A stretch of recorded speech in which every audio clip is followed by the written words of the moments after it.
over $4 million a month out of the economy, just sucked it out. Just at a time where they didn't know it then, but the country was already in an economic recession. Already near crash, and then it happened. So the Sherman Silver Purchasing Act being repealed didn't cause it, but it most certainly helped it when it all of a sudden that money was pulled out and a panic hit. And this panic was horrible. I'm sorry about that. The panic of 1893, a financial disaster. There had been a bubble growing in these new technology stocks. The big one, of course, once again, is railroad, just like 1873, but also electricity, chemical, the new chemical industries. This bubble was forming. But there was also a gold bubble. Gold. A couple of people were trying to corner the gold market. And this is worldwide. And all of a sudden, the bubble burst. This over-speculation ended.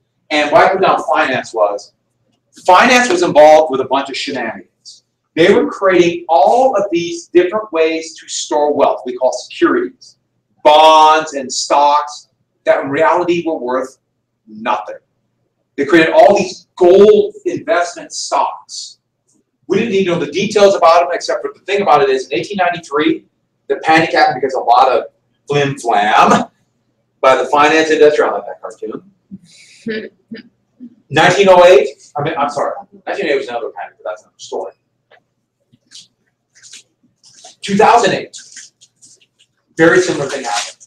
In fact, 2008, 1898, many of the same, almost the same kind of creation of fake securities, not really disclosing the real value of things, disclosing losses, all that stuff happened in 2008 too. They're really close to each other, which is eerie.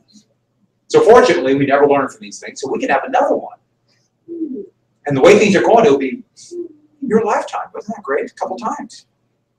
Riding the wave. I don't know. These almost caused revolutions. My guess is we don't want many of these. But when the panic hit, there was another bank panic, another financial disaster. It went worldwide.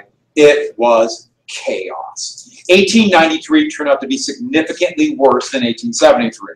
And no one could have dreamed it would be that bad. It shook the country to its very core. Unemployment went up dramatically. Now, we don't have exact numbers, but to give you an idea what happened, in 6 months after the initial panic, 8,000 businesses shut their doors. Unemployment, we guessing now, because we didn't have accurate figures, we still want good accurate figures on that. Unemployment went up dramatically, but in this area, at least a third of all wage workers were unemployed or underemployed. That's an economic disaster. No one's spending money. Even people with money are scared to. Montana was hit really hard. Farm prices dropped, but all those miners that were employed because of the Sherman Silver Purchasing Act, gone, lost their jobs. So this was real ruin. And it spread throughout the country. Soon it looked like this could be the disaster everybody feared. And everybody remembered, not just 1873, but remember that great upheaval. Started with the B&O Railroad strike in 1877. And I love this one. This is the panic monster in 1893, and it's shoving to the gutter all of those fake financial instruments that people thought were worth something, and overnight they're worth nothing. Well, they wanted it scary, and that's scary. And I know what a lot of you are thinking. Just like credit default swaps. Yes, just like credit default swaps.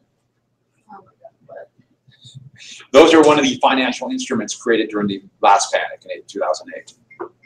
That was, they turned out to be worth nothing. Well, at the same time, the New York Zoo,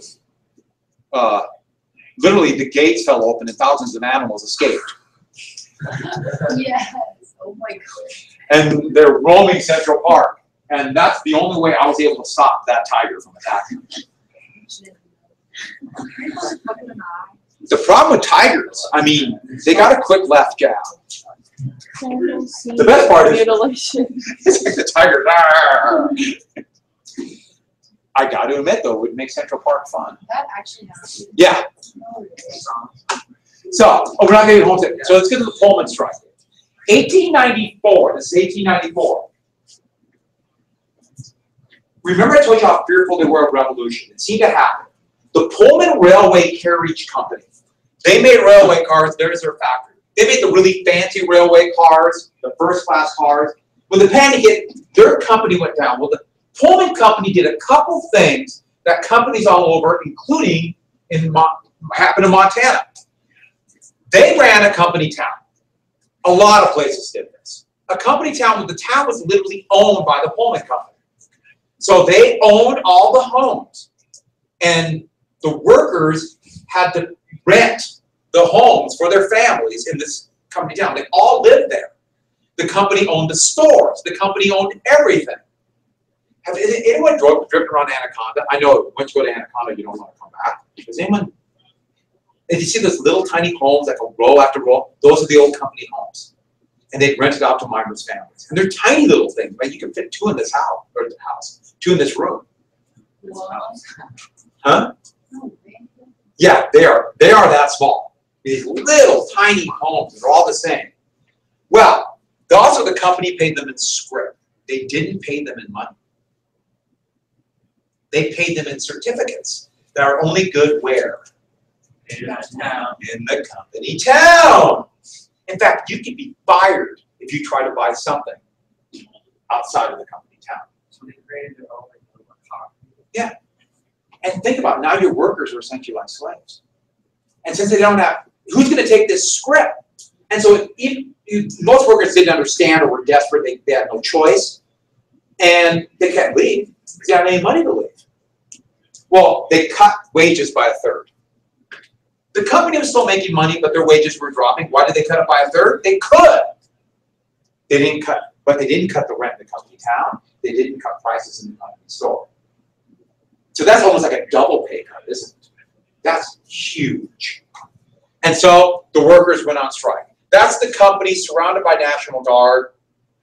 The governor of Illinois was reluctant to send the National Guard out for lots of reasons, but one of the biggie, he didn't want a repeat of 1877. So here's why it became such a big deal. Other companies, especially other railroad workers, looked at this and said, this can happen to us. If we let Pullman win and those workers take that cut, we're next. And we're going to be crushed, and we got to fight now. And so Eugene Debs, the leader of the American Railway Union, there's Debs right there, organized what we call a sympathy strike, where his union, which were a significant number of the railway workers, refused to work any train, I'll explain this in a second, refused to work on any train that carried a Pullman car. So we're going to boycott it all. Pretty soon, railroads all over the country slammed to a halt. Slammed to a halt. Is that a word? Is that a phrase? It should be. Trains quit moving. We already have a depression. So this really was a shock. And Deb said, we better do it now and show our power or we're going to be crushed. And other workers joined, and it looked like a repeat of 1877. It looked like that revolution that people feared. Well, the Attorney General of the United States, who was the same railway lawyer who earlier got the convinced people to vote for the ICC, the Attorney General was Richard Olney, former railroad lawyer, and he came up with a plan. How do we put it down? They decided to put mail cars on every single train with a Pullman car. Why mail? In the Constitution, it had said it's the constitutional duty of the federal government to deliver the mail. If the American Railway Workers Union does not work on a car with a rail or car with a mail car, now they break the law. They broke the law. And that's what happened. Put mail on there. Debs realized immediately this is a scam. The system is rigged against us and we're not going to quit. So, only got a court order called an injunction. That's a court order to demand the American Railway Union to go back to work and stop the strike. And therefore, Pullman would win and the railway workers would lose pay too. This turned into a fight. Now they could call out the army to enforce the law. Injunctions will become, to this very day, the most common way to break up strikes today. Find a way they violated the law, come up with one like this, and go from there. So here's a confrontation in Chicago. Here is another one in Chicago. Over 200 workers would be killed, hundreds would be wounded, also with soldiers. Remember, they used a lot of black soldiers for this, using racism. Debs would be arrested. The strike was broken, pay was cut. But not only did it look like that revolution, but I'll tell you something about Debs. After this happened to Debs, Debs said, the hell with the system. This is too corrupt. And Debs would become a full-fledged socialist. And so here, right here, oh, I almost forgot Uncle Grover's quote. I know I'm scared to show Cleve, you know, because he broke so many hearts when he got married. That's a lot of trench coat. So, Eugene Victor Debs would become the leader of the Socialist Party in America. For the most part, a relatively moderate socialist, but he decided the government is rigged, and so we got to go against it. And so Debs would be this alternative voice, and the socialists would. One of the reasons, in fact, arguably one of the most important reasons for some of the things of the New Deal, like a 40-hour work week or no child labor or Social Security or things like that, was because the Socialist Party was a viable party in the United States. And people said, hey, if we don't vote for this, we might get a full-fledged socialist. And so, remember I told you, I think I did, that Debs ran from prison in 1920. He was in prison for going against World War I, and that was one of his campaign buttons. He was in federal prison in Atlanta for opposing World War I and got over 1 million votes from prison. Socialist Party was pretty powerful. What? Running from prison, yeah. Running for president. No, running for? No, not at all. Some states, and a lot of places, you can't vote while you're in. You can't vote, but you can certainly run. What happens if you're in prison? Yeah, no one's really sure about that, what you would do if you won from prison. And there have been people who have won and under elections, not for president, but under elections, and they got to take their seat. But I think it'd be great if the president could pardon himself. Who votes for someone in prison?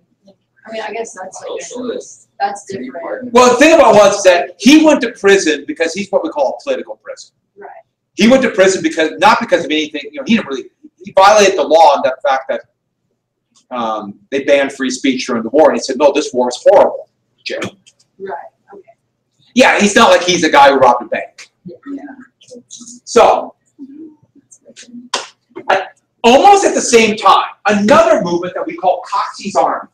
Jacob Coxey was a businessman who in Ohio, and he, during the Depression, he lost his business, he saw this unemployment, and his idea of a solution was the government can afford, because there's a government, they're not the same as an individual, to create jobs. There's a lot of things that need to be done. We give people jobs that encourage demand. And that will be the way. Government spending get us out of this. This actually is one of the foundations of liberal economics to get out of this. We wrote first a letter to the editors, but worldwide or nationwide in newspapers, and soon he became so popular, he said, the only way we're going to get Washington to act is make them act. We should march on Washington, D.C. And nobody knew what would happen, and it shocked everybody. Thousands of unemployed and obviously really scared, desperate people who lost their jobs and were really worried begin to just march to Washington, D.C., finding any way possible to go to D.C. So here are some of the marchers. There's, and they call themselves the Commonweal Army, or that means common good, commonweal. The term has kind of gone away. Here they are on their way to Washington, D.C., and they're going to camp in Washington, D.C. and demand work. Anyone know where this is? Missoula. A lot of people from Montana went, miners. Lost their job. They're going to go. Now, a lot didn't make it, but they started marching to Washington, D.C., and this just panicked the establishment. As they saw it, they're like, well, get a job. Well, there's no jobs. That's why they're marching. But this looked like a revolution. Think about it. They're calling themselves an army now. That's revolution. We already literally just had the Pullman Strike, and then this. So they marched. When they got there, they demanded action, and there was panic. They came up with a law to shut them up. You know what the law was? No walking on the grass in the U.S. Capitol building. Where were they camped? In the field in front of the U.S. Capitol. It doesn't look like it does today. The Capitol's there was a little field, and then there was a swamp. You know, the mall now was a swamp. And then there was a mound with a monument, then more swamp. With the Washington Monument, then more swamp, which they just finished. And then there was sheep grazing in it. They said, all that, no walking on the grass. And they arrested them all. Political prisoners. Put them in jail. The movement died down. And so the point was, this never really turned into this massive event except for, wow, think about it. The country demands action. 1932, a very similar thing would happen in the height of the Great Depression, an even worse economic disaster of World War I veterans who called themselves the Bonus Army. It looked like revolution then, it looked like it here. We see the remnants of this today. The March on Washington for Jobs and Freedom in 1963. Martin Luther King was organizing a Poor Person's March in 1968, right before he was assassinated. Occupy Wall Street had a similar vein to this, so this is not uncommon in history, but it looked like revolution. A couple things about it. First off, what was the reaction of both political parties? Shut up, people, and then more of the same policy. Who had an answer? The populists, the People's Party. They did really well in the midterm elections in 1894, and the populists looked like they might be a legitimate party to take over from probably the Democrats, who were in disarray over the panic. One more thing, a group of people marching along to the capital city, this amazing city, to get what they want, to get what they need. Farmers, workers, everyday people. You know what I'm talking about? What? Wizard of Oz. Oh, is that where it's from? Huh? The Wizard of Oz is a parable of populism. Coxey's army is a direct parable to those on the, what kind of road is it again? Yellow. Oh, yellow, gold. What happens to the road? Turns into disrepair like the gold standard. Oh, yeah. Wow. Who were the farmers? What do you think the scarecrow was? So, moving on. Oh, yeah, it's pretty cool. Who's Dorothy? Huh? Who's Dorothy? Dorothy was a person from Kansas. The Populist Party got its roots in a lot of ways in Kansas, and she kind of represents like every American. Smart, brave, not necessarily knowing everything, you know, they have to learn, but intelligent. The Tin Man was industrial workers. They home labor unions would join. William Jennings, blowhard politicians, but really do have power, but might be cowardly. Lions. Okay, so we gotta move on. So, 1896 then looked like an election that was going to be. Now, here's the dog. And so every 36 years is a key election. That shows the country is having a huge demographic change. Now, the election itself, the actual outcome might not be earth-shattering, but how the country changing is. At 36 years seems to be like a demographic change. 1824, the beginning of kind of this universal white male suffrage. 1860s, Lincoln. 1896, the country looked like a dog.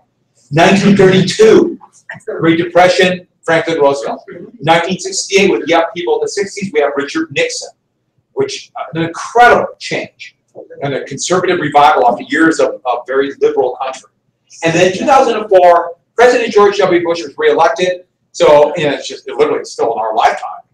But the country is changing so much, and you can begin to see the roots of that in 2004. So it probably does have that. I mean, the country I grew up with is significantly different than the country you're growing up with. I mean, it still vaguely looked like a dog when I was a kid, no longer. Those days are over. Maybe we can come back to that dog-shaped country if we keep dreaming. It's so ugly. What's ugly? Its tail looks like It's Josh like tail. bloated and. And what the whole thing is this. What it's saying is the silver dog, and that's silver who wants free silver. Remember that was inflation? The silver dog with the golden tail. Will the tail wag the dog or the dog wag the tail? With the Goldman, these are states that are still Republican and sticking with the gold standard. These are states that who want silver might win. Who will win? Will it be this part or here? Tail, yeah. Well, the Republicans nominated William McKinley. And the Republicans have a great advantage in this election. Even though they really don't want to do anything different than what Cleveland did, they could say the Democrats caused the panic because Cleveland was president. Even though their policy was almost identical. Stay on the gold standard. Laissez-faire economics. Help business. If you're poor, tough. Find a job. And so, or unemployed. Find a job. Basically the same policy. And McKinley looked like what a president should look like. He spoke in platitude. You know, the country is great. We'll get things going. There'll be a chicken in every pot, full dinner pail, things like that. I love the chicken in every pot. And that's what he said. I will bring prosperity. How? Because we are a great country. We can do it. But basically, gold standard. Stick with what we know works. And the thing was, McKinley, everybody believed the former senator from Ohio and then governor was a lightweight. He really didn't know much. In fact, he was a puppet. He was a puppet of the boss of the Republican Party in Ohio and one of the most important men in America, Marcus Hanna. Marcus Hanna ran the Republican Party.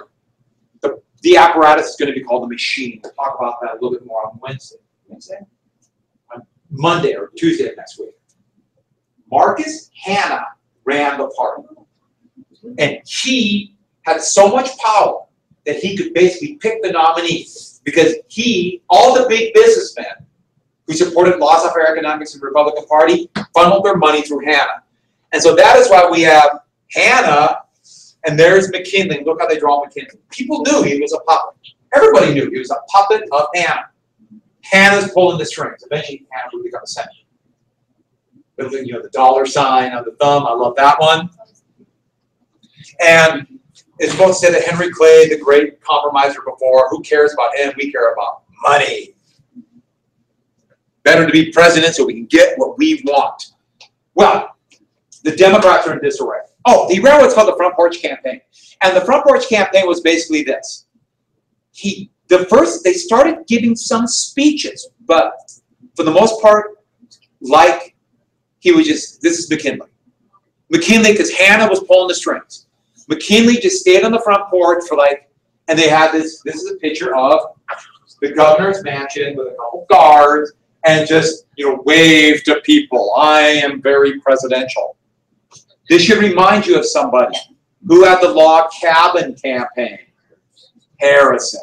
But now, money, because of, now the telephone just invented with railroads and telegraph, modern communications, you could really make this work. The Democrats are in disarray. Cleveland wanted to become president. Remain as president. But Cleveland stuck with the gold standard. And the gold standard led to a bitterly divided convention. More laissez-faire Democrats said we got to stick with the gold standard. More and more Democrats were saying we want silver. In fact, it's called bimetallism. We want silver and gold. Maybe even paper currency. We want inflation. And so Cleveland could not win the nomination. And out of that, a dark horse came in. Another dark horse. 36 years old. A very young senator. Heck, the constitutional age for senator is 30. I mean, he was barely over it. 36, the constitutional age for president is 35. He did not formally run for president. Don't think about campaigns today. You basically just ran at the convention. That's how they did it. The convention picked the nominees. William Jennings Bryan from Nebraska, even though he was born in Chicago, he went to Nebraska. And a young lawyer who had a beautiful speaking voice. A combination of he could speak, just had this great voice, but at the time he could really hit all the phrases and get people almost like with him, almost like he's like an evangelical minister. In fact, his campaign rallies would be like an evangelical, charismatic is what they call them then, and just get people swaying with him. Really an incredible guy. He gave a speech at the convention. Now, they had it in Omaha. Another coincidence, huh? Omaha. And he gave this speech. And this is maybe the greatest political speech in history. I'm just going to read the end of it. And he's talking about the gold standard and silver. He's playing a lot of populist themes. Now, he's not supporting all the things the populists wanted, except for silver. Remember that free silver meant inflation. And so he said, he's talking about how they're making them stay in what's called they want bimetallism, and we don't want to be like England on the gold standard. And he says, if they dare come out in the open field and defend the gold standard as a good thing, we will fight them to the uttermost. Having behind us the producing masses of this nation, supported by the commercial interests, the laboring interests, and the toilers everywhere. We will answer the demand for a gold standard by saying to them, you shall not press down upon the brow of labor this crown of thorns. And then he stopped. First off, that's a reference to what? Huh? Yeah, the Bible. It's a very Christian, so that's where you get this kind of evangelical film. And he stopped. Think about 10,000 people in this temporary, shockingly dangerous, because the fire could have killed everybody, arena. And they're just waiting for him. And he has them. And he says, you shall not crucify mankind upon a cross of gold. And then there was silence. And then just an eruption of cheering. He's like, that was awesome. Nobody's exactly sure what he means. I mean, are we going to be they knew it was some kind are we going to be crucified? I don't know exactly, but it was great. They stormed the stage, picked up Bryan, carried him around, and by acclamation nominated him for president. That would be awesome if that happened today. Yeah. So you said that Cleveland lost out on the nomination. He wanted to be renominated, yeah, but he couldn't quite get enough votes. So can the incumbent president be out-nominated? Oh, sure. Like today? Oh, sure. It's weird. Like, has it ever happened? Not recently. It almost happened in 1980. Ted Kennedy nearly knocked out Jimmy Carter. It's really hard, but it could happen. And it was a bitter fight, and that did actually hurt Carter's chances. Part of the reason why he lost for re-election in 1980. Yeah. What was Bryan's name again? William Jennings Bryan. My great uncle, Uncle Hap, this is another side of the family, but Uncle Hap, because he was happy. Uncle Hap was great. Uncle Hap would talk about, he really political, and he would talk about politicians. And if he would every single time he mentioned politicians would come back to William Jennings Bryan, and he would start crying. We just haven't had one like him. Franklin Roosevelt was great, but William Jennings Bryan. I had to go with Uncle Hap and make a pilgrimage to his grave, and it was a big deal. He had to take me there. I'll never forget that. So that was actually really cool looking back at it. But then I was like 8. One more Uncle Hap story. We're in Louisville, Nebraska, the little town where my dad grew up, so Uncle Hap was there. And this guy drove by, kind of this drunken guy from Louisville, Nebraska, and started, hey, Hap, yelled something. And we're playing catch on the street, because that's what we played catch. Hey, we were tough back then. Football. So we had a football. And Hap turned around, and it was about 40 yards away. And he whipped that football, hit the car, and the muffler fell off. That was great. He had a gun. He played semi-pro baseball. So, who won? The civil rights rode in. Okay, I like that one. And so, going right here, there's Bryan. There's a picture of him being by acclamation. Well, here's the deal. The populists were going to have their convention in Omaha, too. And the populists are going, oh my God, he stole our thunder. What do we do? So what the populists did is this. The populists rolled the die. They nominated Bryan, too. Okay. The populists threw their lot in with the Democrats. This is an all or nothing affair. If Bryan loses, the populists are done. If they win, they think they'll have power in the new presidency. Now, looking back at it, it probably was a mistake, but they risked it all. So they nominated him. So it's Bryan against McKinley. And I like this cartoon. It's showing the populist, is Bryan a populist snake eating the Democratic Party? As it turned out, it was the other way around. But William Jennings Bryan, there would be this perpetual nominee. We're going to move on here. So we have McKinley versus Bryan. Don't worry about the running mates. And here we have No Crown of Thorns. Here's McKinley. And all these things came up. But one thing McKinley really played on was Bryan's age. Bryan was so young. It has here in the Civil War, McKinley was in the Union Army, while Bryan was an infant. Who would you rather have? By the way, he wasn't in combat. Closest he was at Antietam, he served tea to General Burnside. Okay. No, I mean, don't get me wrong.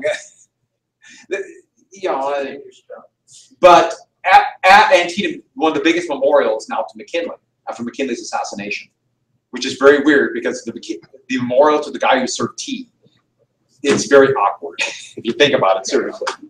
And Bryan pushed this idea, gold or silver will be worth 16 ounces of silver equal 1 ounce of gold. Silver, that will inflate money. And he did something that has never been done before. Bryan did a whistle-stop presidential campaign where he went all over much of the northeast of the country, stopping in every single town, giving a speech. So there he is giving the speech for 16-1. And it's a remarkable thing. And thousands came out to see Bryan. In fact, you could guess why Bryan, because of that, you can guess he thought he was going to win. Look at all these people. They love me. Well, you don't see everybody else. It's much more complex than that. And Bryan was beloved in Montana. Loved Bryan. And we won't worry about that. There's a couple of the speeches. And Bryan would give this rip-roaring speech. This is from 1908. But same kind of thing. People come out and he would wave his arms. Just a great speech. Here's him again right there. Here he is there. I love this one just because of this guy. He's like, God, I've heard this before. Well, McKinley did not run this at all. And McKinley's supporters presented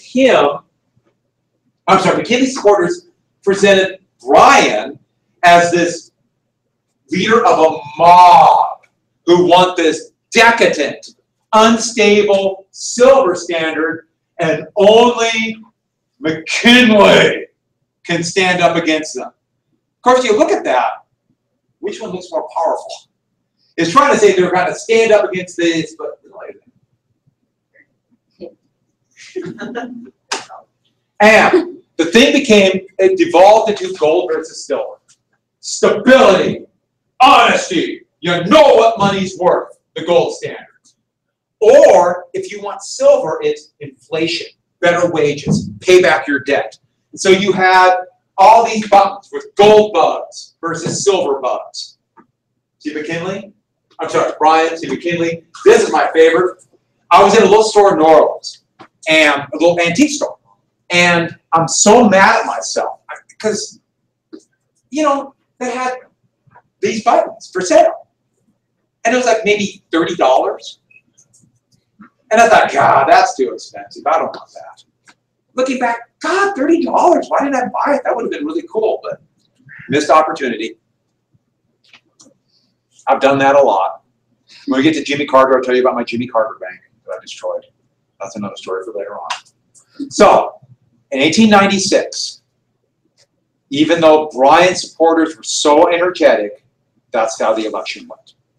Now, if you look at the map and think, wow, just by the color, just by Bryan supporters being red, looked like he had most of the state. But remember, the Electoral College, and that's the number of members of the House and the Senate, the most populous states were here then, and they voted for McKinley.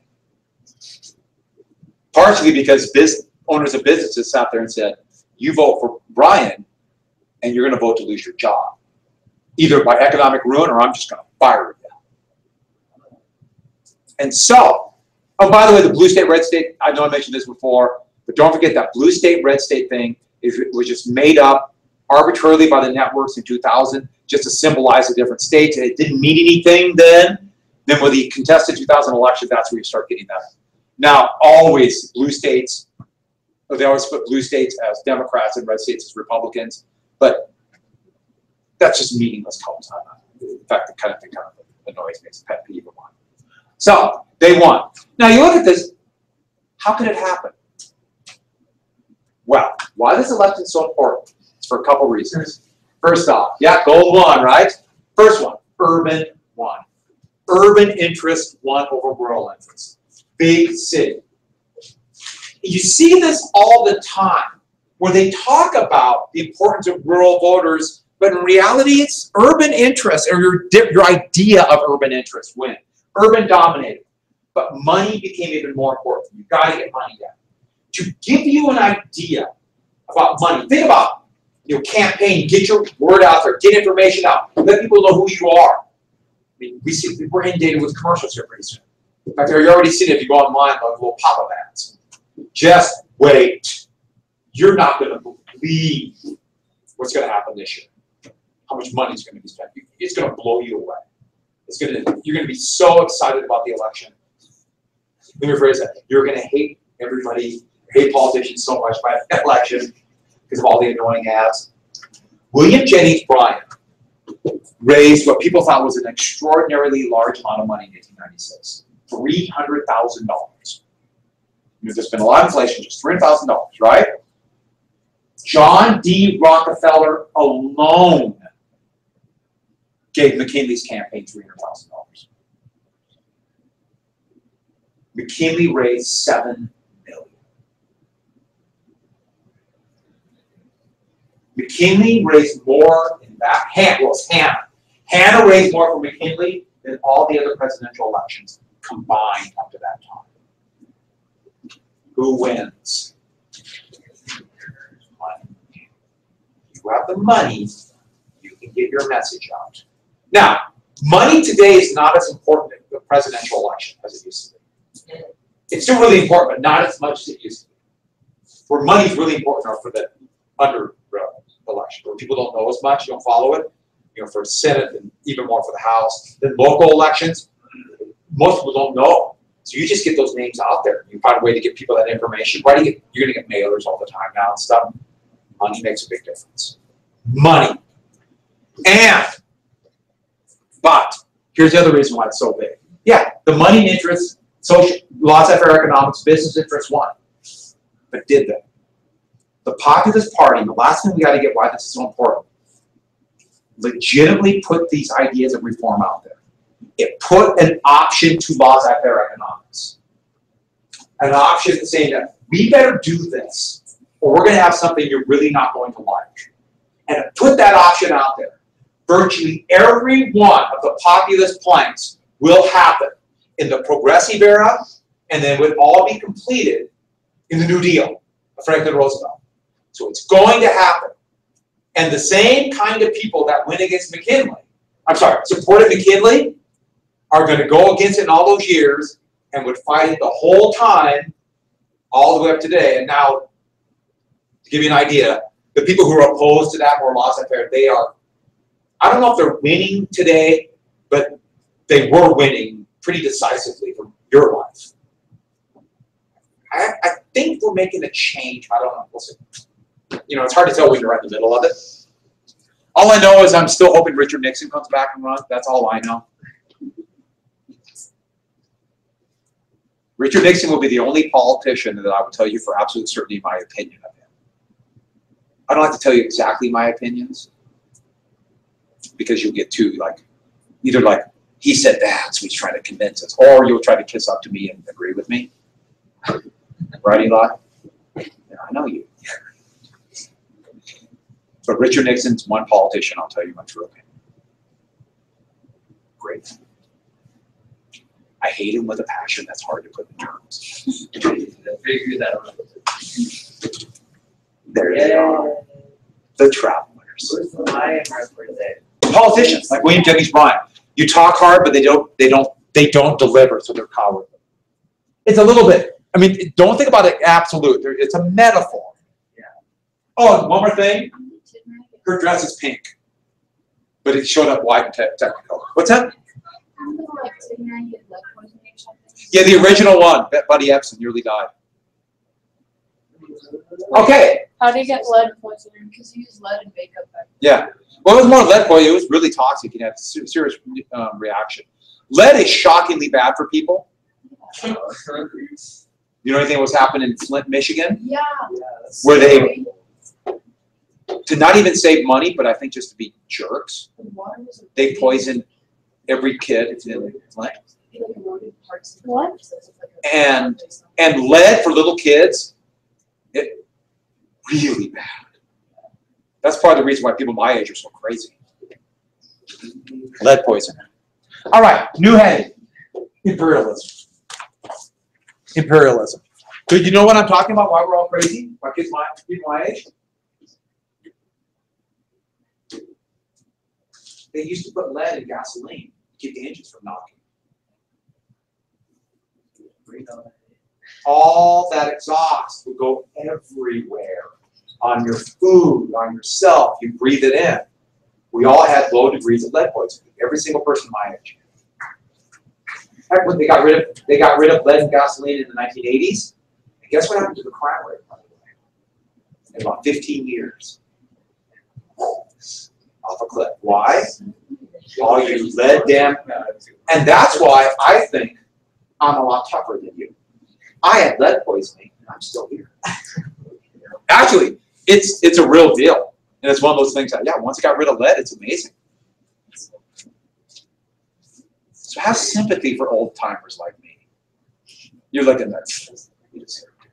Imperialism. Imperialism, what's imperialism?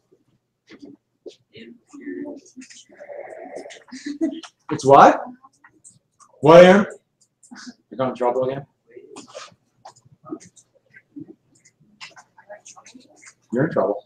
Why do you have a picture of Nixon? I love the picture of him and Elvis. Why?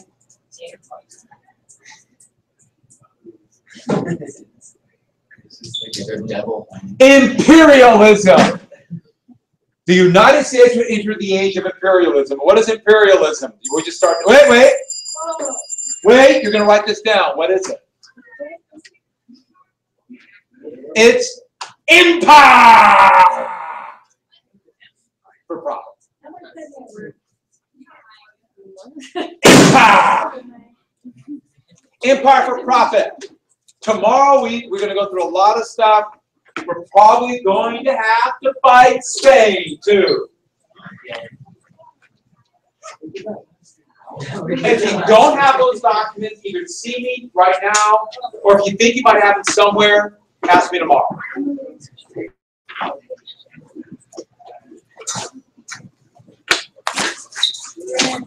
Have a great day. Rock you at work and hang by your thumb.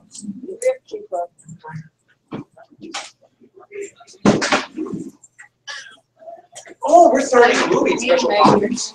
The Thing from Another World. Riley, do you not have it? Are you sure? I don't know where. You found yours, didn't you? Yeah. Okay. Yeah. Now they put zinc and oil instead of lead and gasoline. And yeah, that's part of it, and the fact that they make better engines. Yeah. And zinc is not good either. No. But it's significant. Yeah, and it's in the oil, and so it's not in the exhaust. So yeah. Well, a little bit. Just a tiny. It's amazing to think about. It's pretty lead. It's just like mind blowing, right? Can you believe that? You know, right? So if you put lead in gasoline, you know that. Yes, you Look, why am I here? Annalise, do you have one of these too, or Yeah, I have one. are you gonna? Should I just take this one that's on this table? Yeah, take it from there. Okay. I think I was just looking at it. So Okay. I could kill you. Probably, because I'm like so racist, but, Well, you got it in, so I'll take it. I'm sorry, I was gone again.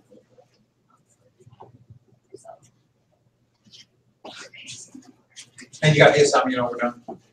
We're I'll good. get it. Yeah, because you were looking for your stuff. Yeah. Where were you? Boston. So, was it, Yeah, medical stuff. are you okay? Is it just Yeah. a checkup? I went to see it ENT. and, Your nose and throat. What's up with your nose and throat? You told me that to remind me. I know my mind is. Oh, I don't think I told you. I thought you did. I went to the doctor because my throat hurt, and they're like, "Oh my God, your tonsils are keeping coming back." And it's like, okay. And they're like, "You want it?" I like thought it made it bad, but it could be something really bad, so we're gonna send you to your nose and throat doctor to see what they think. So to see your nose and throat doctor, and he's like, "Yeah, I think you're fine. I think it's like you know, like acid reflux or something." I was in a special diet, came back in 4 weeks. So I came back in 4 weeks, and he didn't remember even seeing me before. He looked at my mouth and went, "Oh my."